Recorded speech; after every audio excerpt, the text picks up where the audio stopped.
Good day, fellow champions of inclusion. I am Aaron, and this is the Inclusive Dad podcast where we explore inclusion and make it practical. Thank you for taking time out of your busy schedule to join me in exploring ways we can create a more inclusive world together. You are important, you matter, and you can make a difference. Today, my guest is Tera Ajeet. Welcome to the show. Thank you. Nice to be Did here. did I do okay with your name? Yes. Good enough? Okay. Why don't you just start us off by telling everybody a little bit about yourself? Yeah, sure. I'm Tera Ajeet. Um, and because this is a podcast about inclusion, it will be nice to tell you that I'm born with that I'm born blind. So this is for me very nice to do and to speak to you all. I live in the Netherlands and work as an angelic Kundalini coach, which means that I guide people on their path of personal enlightenment. It's really nice to be here. Yeah, thank you so much. So you said you were born blind? Yes. Yeah. And you were you born in the Netherlands?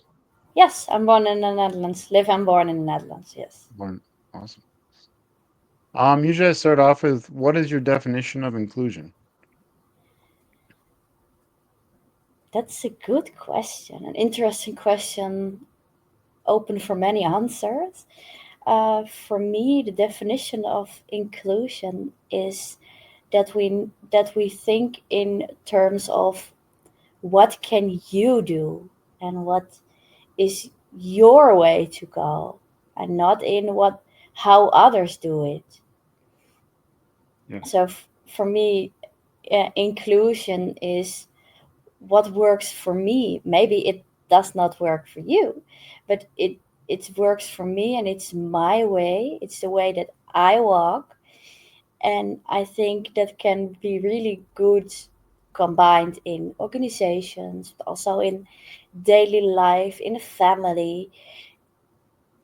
I guess you are inclusive dad, so maybe, and maybe there are listeners too that have multiple children that are all different. You can raise one child, but when you have a second one, you will find out that things that worked for the first one are not working for the other one, because yes, we are all from the same light, but our vision is not the same. We have our own vision and our own way of working, and that's also what I promote. Yes, absolutely. Yeah, I love that definition. And you are correct. I have two children. My oldest Aiden and then my daughter Cecilia. She uses a wheelchair, has cerebral palsy, so she's how I got into this whole disability inclusion world. But you are correct. They have different personalities, different ways they approach life. So that is 100% correct. Yeah, yeah. I see it in my surrounding myself. Yes, I'm blind, but I have worked as well as with people with disabilities or without them. Hmm. And my best colleague was a person who was deaf. So it's really fun to tell, like how do you communicate with a blind person on the one side and a deaf person on the other side? The Right. option I The answer to that is, as long as the deaf can talk or have a person that can talk or write things down digitally, the blind will always respond. Yeah, that's interesting. What was school like for you in the Netherlands, or can you maybe go a little bit into that? I mean, I know how it works in the US. I'm just curious what it's like in the Netherlands for somebody with a disability. Yes, of course. Um, we have um, we have like schools for people with special needs. So, Hmm. but my high school was only for special needs because I want that.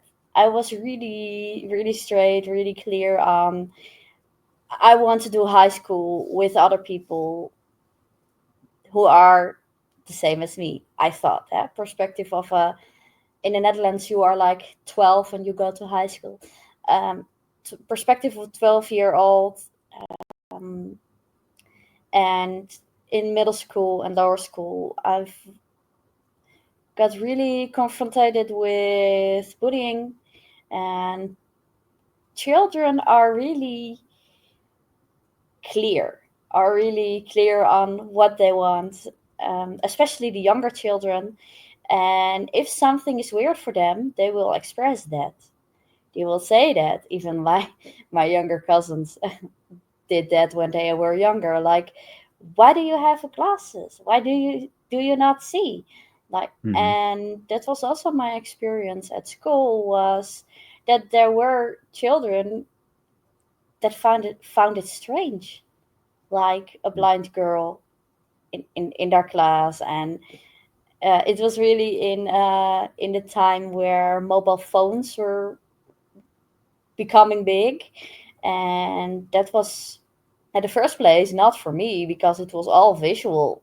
It was all Hmm. visual touch screens, and until I found out that there were other ways to do. But maybe we will come to that later. um, but after my high school, I decided to take a break for a year and go into a revitalization center for especially people with visual disabilities, those who are blind, visual impaired, low vision, and uh, work on my personal skills, my soft skills, my communication. Also, part with a psychologist to really learn what's happening around me and in me, and to give expression to what I need, what I need as a person. Like at school, you've got everything, but I decided to go to college, and there I was the person who say to the teacher or to like other students, hey, for working with me, I need this and that from you. And sometimes you have to ask things from people that they don't like or they found strange. But that's a learning process as well for me, as well as for my other students. And it gets really interesting when it's all good. It gets interesting, but when it's all challenging, it gets more interesting, because there you learn the most. Yeah, for sure. Can you maybe go into maybe talk a little bit about what you do with your different how your coaching works and how that works? Yes, for me, coaching started with a deep introspection, self coaching, to ask myself the questions, hey, who am I? What do I want? How do I want that? Do I need help with that?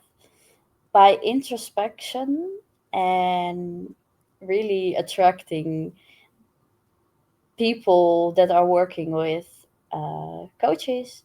And also, in a part of my studies, I've got a semester um, of coaching. So that was where it really started for me in my third year of study of college. Was that I found out that the way I was working until then was like IT and innovation.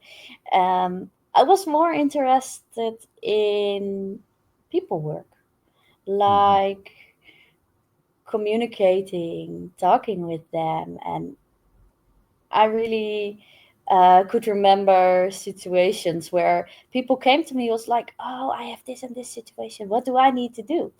Hmm. And I was the person who says, I don't tell you what you need to do, but I can ask you this and this, and you will find out what you need to do. Hmm. And in that semester of college, I discovered that coaching was really interesting for me, until the point where the visual communication came in, because it's really formula that you also read body language, face expression, very classical coaching techniques, Yeah. but they are not especially useful for a person who is blind. Yes. What is well useful is the tone of voice, the words they choose, the feeling, the sense of intuition, and that was all the, discovered later for me, is that I can, and what I do is I replace the visual communication with feeling, with deep listening, listening to what they say, but better listening to what they mean, because what they say and what they mean could be two different things. Sure. Yeah. That's And that's, awesome. that's As someone who is blind, how has your way of sensing the world deepened your connection to yoga, intuition, and energy work in ways that most of us overlook? yeah, this is really part of what I mentioned by deep listening. And Hmm. listening can also be inner listening by doing meditation, yoga, and yoga to like work up the energy, to clear, to balance, to ground, and meditation for silence, for deep inner knowing, to, and what I think in this world many people overlook is that it does not mean you are a monk in a cave. Hmm. It can be a household mother with 3 kids doing yoga every day. It can be like that. And it can be a full time teacher. It can be a financial director with 60 hours a week. It can be everybody. And it can be in every situation because, and this is where it can combine with inclusion, what works for me is not always what works for everybody else. And if your form of yoga, for instance, is like yin yoga, doing a half an hour, 6 postures, 5 minutes in each posture, that's fine. If that helps for you, that's fine.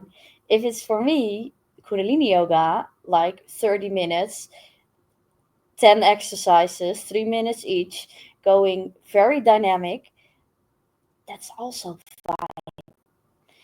But what most people forgot is going into doing without listening what they actually need, then you will find blocks. Yeah, that's very interesting because I was just thinking about that too. Where I mean, I'm 48, so when I grew up, people still were keeping jobs for long periods of time, but that's to me, I feel like it's switched. People aren't keeping jobs for 50 years anymore, the same job and then retiring. It's for me, it's more about what job works for my life and my situation now, and it's not probably Yes, going to last forever. So trying to get over that thing of, if I looking for a job, I don't need to find one that I think is going to last for 50 years. Same as like for me, if I'm trying to find like a church to go to, I don't need to try to figure out one that's going to last the rest of my life. It's like, what do I need in this moment and how can I find that? And, like you're saying, recognize the signs in yourself of, okay, it's time to, the time here has been good. I've gotten out of it what I need, but I need to move on. So that's very important for sure. absolutely. That's also growth. Like Hmm. sometimes you grow out of things. Yep. Yes. And sometimes you learn what not works, and that's Yep. also fine. Yes. Yeah, that's also true. Like, it's gonna work one way or the other. It's just, is it, am I learning stuff I need or learning stuff I don't want in my life? So yeah, it's Yes. perspective. Let's see. In a society built around seeing, how do you experience beauty, symbolism, and spiritual imagery, and how has that shaped your path as a practitioner? Yes. Mm, what I mentioned before is that most of it is based around other things than the seeing.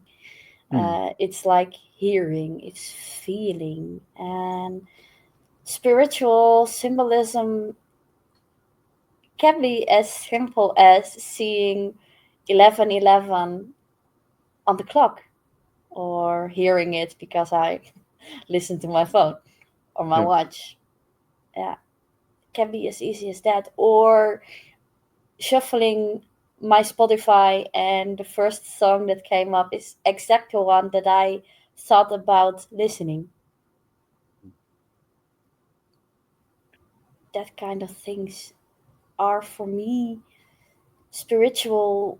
It can be even deeper than that sometimes, by feeling other people's emotions or knowing things, and then 2 seconds later people exactly say that what I thought. So there Yeah. can be more ways than there. We have a sixth perspective where we can see auras and that kind of thing. You don't have to see them. You you don't have to see them to mention them. Right. So as you were talking, I mean, you're from the Netherlands, which in my brain goes to windmills and tulips and stuff. So, I mean, obviously, I have not been to Holland to see them like be in that space myself. It's just all visual for me. Like if you, let's say you go out in to the tulips and by the windmills, like, I mean, how do you experience that, or what? I mean, how do you? I mean, what sensations? How do you experience that Yeah, the environment? that stereo things are really funny, because I don't think I have any windmills or tulip fields nearby, but Okay. that's fun. Uh, I totally get your question. How do I experience it? The tulips is an easy way. You can smell them. And you Right. can, when you walk around in a tulip field, you can feel them, and um, you can feel their structure, their form, their smell. You can combine that. Um, but when I visit places, for instance, I've traveled to India last year, which was Okay. really nice, really special for me. And the moment when I stepped out of the airplane, out of the airport, I was like, wow, this this atmosphere is really different. It's Hmm. really a different feel, a different smell. Like, Yeah. it felt so different than here in the Netherlands, where everybody is always hurrying, like going to work, going to house, picking up the kids, cooking, doing household, doing. And there I was like, yes, people are doing, but at the same time, it felt so different. And I experienced the world by feeling, by hearing the stories that live there. Hmm. We've got a local tour guide. He was really awesome and knows a lot because he was a historian. So that's always a super nice combination, if you ask me, to have someone who knows not only what building you are in, but also part of the history of the roots. And you can touch a lot of things. It maybe it felt really strange in the beginning to like see someone who touches the wall like a ruin, but Hmm. by feeling it, you can make a picture of it in your head. Like, yeah. Yeah, it's interesting. I mean, I like going fishing in the summertime here in Minnesota when it's not snowing and stuff, but like in the when I'm sitting by the lake, I mean, I can feel like the wind, and if I can, t- put my phone away and try to concentrate on what I'm doing, Hmm. can sometimes feel the wind, like blowing on my through my hairs on my skin and that sensation, and trying to focus on those things. It's interesting because if you're busy in the moment, you're concentrated just on the fishing. You're not picking up those other things that you miss. So it's really about being in the moment and focusing on the other things. That's Exactly, interesting. Yeah. exactly. And if you grow in that, it's like muscle training. Yep. And when you grow that, in the moment where we sit here now, my window is open and the wind comes through the window. I can Hmm. feel that too because you are Right. so trained to be in this moment that you also can experience the wind and the cars and, for instance, the sun. Yeah. Right. What do you like to do for fun? For fun, music. I love to listen to music, to sing. Even I guess yoga is growing into a big hobby, Hmm. uh, because I spend so much time for it. But it's also part of my spare time. Yes, listening to music, books. Really, for me, audiobooks are the way to go. Right. That's really nice, and you can combine them really easy with doing household or doing other Right. things. Yeah. You go to concerts or not really go to concerts? I've been to a few concerts, yes, but not that much because it's also really overwhelming for me, the amount of Yeah. people screaming, and I Yeah. love it. But I have also experience where I was not so happy. So I decide really, really clearly on what to do and what to do not. Yeah. Yeah, that makes sense. My daughter Cecilia, she is legally blind, so she can see, but she is legally blind, so there is Yeah. some vision stuff, but I mean, I understand that. She loves going to concerts, but it's, at the same time it can be overwhelming for her too. Honestly, we went to a Post Malone Jelly Roll concert at the football Ooh, stadium yeah. In Minneapolis, and it's just, I mean, there's like 50 or 60,000 people, and that's just, Mm-hmm. even for me, that was just a lot of stuff. Like you realize that it's nice sometimes to go to a smaller venue where there's way less people and way less Yeah. distraction, because that's just so many people. It's hard to Yeah. tune it all out and just focus on the stuff you want to focus on. Earbuds are really a great thing Yeah, for that. yeah, for sure. So have you traveled anywhere else besides India? Um, Not really as a Okay. travel, like holidays. I visit a few of the islands of Greece with family. Also seen a few things there, but not as much as I wanted Yeah. to do. My list is big. Your list is big. Yeah. Where else do you want to go visit? I'm really drawn now through as well India back again, Okay. because I've seen just a small part of it, and Right. to combine it with yoga, spiritual travel, retreat Yeah. like stuff, Yeah. and the continental of Greece. Yeah, Sure. That's cool. I saw when I was reading through your stuff, you do tarot readings. I mean, that's cards, right? So how do you do yeah, that? Not being able to see the cards. yeah. It's great that you mentioned legally blind because that's also for me, but with a less smaller view. Okay. Um, so there comes technology in. We have our beloved, or sometimes less beloved, mobile phones Oh, where you can download apps, and there is an app that can read texts and yep. describe images. But I combine that mostly with my coaching skills because when I draw cards for someone, yes, I follow them, but my intuition is also saying things. And for me, it's not the imagery, but that can help the clients. So Yep. by showing them the imagery and asking them, hey, I got this for you, and I feel this particular situation. Does it make sense? And they will like, oh, but that image is absolutely my partner, my best friend, my Mm, it it interesting. works. It works, and it's lovely to do. I love it. Yeah. Yeah. Many people view intuition as a nice to have. For you, it's essential. What misconceptions do people have about intuition, and how would you reframe its role in personal growth? I think that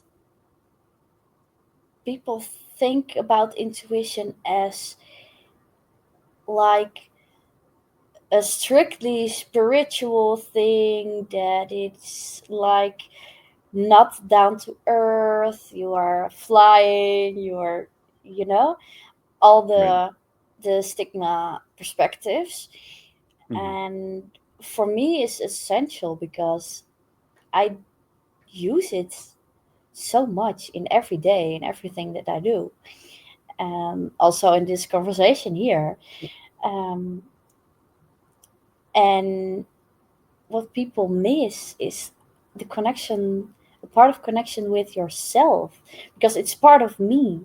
My intuition is part of me, part of my guidance, and without it I would have made much different choices and will be on another point that I am now.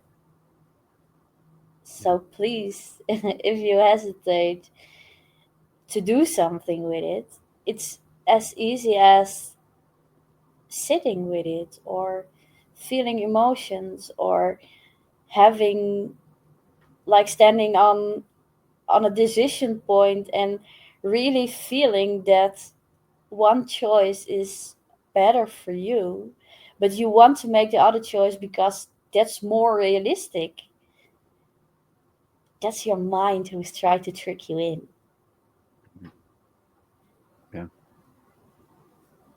Do you do you do you know what human design is? I've heard from it, and one of Okay. my students in coaching is also a human design coach. Okay. Yes. Yeah, I mean, I don't know a ton about it, but I came across it probably 18 months ago, and so that was interesting.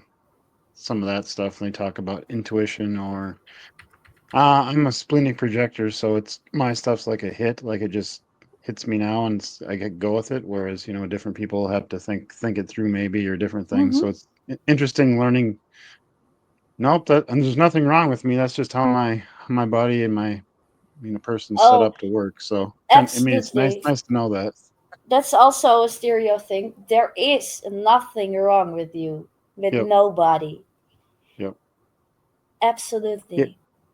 yeah. It's just if you're set up not in a if you're built in a way that's not the way society is kind of wants stuff to work, then it can be you hit up against I things and know. you learn I over time like know.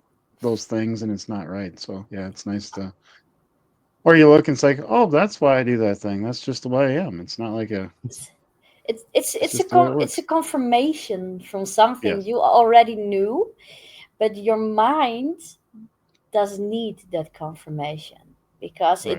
it's so raised, like the colors and the perspectives that we have in our like society, and the mind needs the confirmation that you are as you are, because otherwise it will be strange. You will be the stranger, is Yeah, what your for sure. mind thinks, but the mind is not always true. Yeah. You see your limitation not just as part of your identity, but as your strength. How can more people learn to reframe their own perceived limitations into spiritual or personal assets? Because that's really the process of personal growth, personal development. Hmm. And if you feel drawn to it, if you've ever tasted from it, if you've ever tasted from it, there are two ways. Or you don't stop, or your mind is like, oh no, this is not for me. Hmm. And there is your challenge. Did you taste of it? And is it indeed your mind who says, oh, this is not for me? Or is it the mind who is trying to hold you back from growth? Mm, That's what minds do. They are protectors, and they are great at, because without them, the world will be even more chaos. right. Um, but it's also really a thing to play around with. Like, maybe, for instance, you have followed a yoga class or a meditation training, or you have seen something on TV or on Instagram, and you felt really drawn through it. Just try. Just give it a Hmm. try. Even if it was like 2 months ago that you did it for the last time, when you listen this, or when you find a post back on the socials, try it. Try it. And don't expect don't have such high expectations. That's also a thing which Hmm. I do also myself, and maybe it's also familiar for you, that Yeah. you have expectations. When I sit down for a meditation, my expectations were, okay, I'm sitting here calming myself. After Yeah. 20 minutes, my thoughts are running, running, running, and the other day they are totally quiet. It's every day, every moment, every second is different. Hmm. And every meditation, every yoga session, every conversation will be different. And that's okay, because that's exactly what they are. That's also a good point. Yeah, the expectation thing. The other thing that I've had to work on is for some reason if I, check out a book from the library, I have to finish it. Otherwise, it's not good if I don't finish it. But now I'm more like I start reading it. I'm like, okay, this is just not, it's not working. It's not gelling. And bring the book back, or, like you're saying, you see something Hmm. on Instagram, I'm going to do this. And then I was get mad at myself if I started and I need to finish this. And it's like, no, if you get into it and it's not working, okay, why isn't it working? If it's not meant for this time in my life, just be done with it. So another thing you need to Yeah, recognize what's going on. So, indeed. Ask the question, why does this not work? Because yep, it's not the right moment. Okay, yep, fine. Close that book, go to yep, another. yeah, for sure. What is one tip you can share today to help the listeners be more inclusive? So just something anybody can start today to be more inclusive. Ask yourself, what do I need?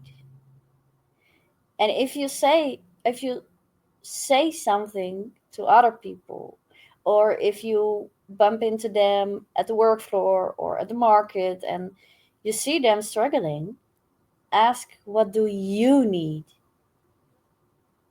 Instead of, how can I help you? Because some people don't want help, and that's Mm, okay, that's fine. And if you ask to them, what do you need, then you do not force them to accept help. And if the answer is, I do need nothing, I don't need nothing, something, that's also an answer. And that's also fine. But by seeing people as as who they are, persons with needs, instead of persons who need help because they are helpless, you're changing your perspective. yeah, I love that. Do you wanna maybe share where the best place is to connect with you? Yes.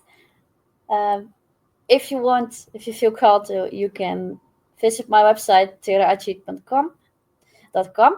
Otherwise, you can find me on Instagram, Tera_Ajeet, or you can send me an email at info@teraajit.nl. Awesome. Thank you so much. Are you ready for the last question? I guess. Yes. I'm holding up a can of Spam lunch meat. Do you like Spam lunch meat? Yes or no? Sorry, can you repeat that? Do you like Spam lunch meat? Yes or no? Do you know what Um, spam lunch meat is? nay, I'm sorry. No, I'm sorry. It's like well, in the U.S., it's like a canned meat product. I'm not sure what would be Oh similar. no, I don't eat meat. Okay, so that'd be a no.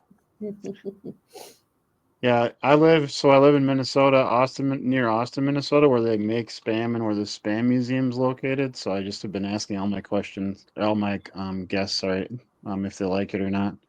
But it's spam. It's like there's a spam a lot is what was that, Monty Python, I think, play, and there's different funny things that happen about around it. So Okay, yeah, yeah, nice. awesome. Yeah. Well, thank you so much for being on the show today. Yes, thank you for inviting me. Yeah. To those listening, thank you for allowing me to be part of your journey. It is truly an honor. Please join the podcast newsletter by clicking on the link in the episode description to keep up with the latest episodes. Together, we can make the world more inclusive. Until next time, stay empowered and be a champion for inclusion.